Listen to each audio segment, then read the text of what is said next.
to send it back to Katie Inman and Todd Howell, who are live from Nightfall Acres in Loudoun County this afternoon, and they have been having a ton of fun despite the very humid weather out there. Yeah, it is getting better though. Being around these sunflowers makes it all the better. And of course, whenever we're looking at these flowers, admiring them, some may think, you know, actually, I want to grow some myself. Well, guess what? Neal Denton came out here to Philadelphia with us, a sort of field trip. We're grateful to have him down here. But Neal, if people want to grow their own flowers, what do they need to know about caring for them? Well, basically, the first thing is you need to get your soil correct, and that would be a soil test. And make sure your pH is where it needs to be, around 6.5 for most flowers, and to get the nutrients correct in the soil. Sunflowers are a fairly easy flower to grow. Couple of things you need to remember. If you're wanting them for cut flowers, look at the size of the head on the package, because if you get the ones that put out the super gigantic head, you're going to have to stake them.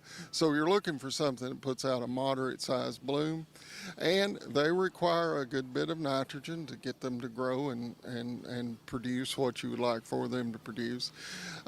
Insects can be a problem.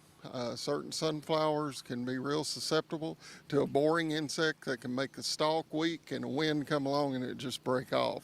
So you may want to treat that stalk a couple of times a year, particularly in your home landscape, with an insecticide, either organic or inorganic one, just to keep those moths from laying eggs on it.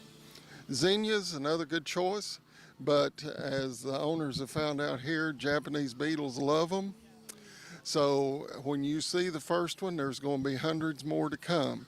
So you need to be prepared to treat them with an insecticide.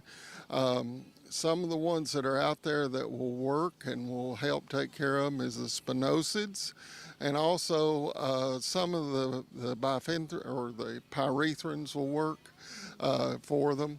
A lot of the older chemicals we used to recommend are not on the market anymore. So there can be some challenges, but water is always the key. Do not let them dry. If they wilt, one day you lose 10% of your production of blooms for the season. So you can't let them dry out. Plenty of water, plenty of sunshine, and love. Neal, thank you so much for those tips.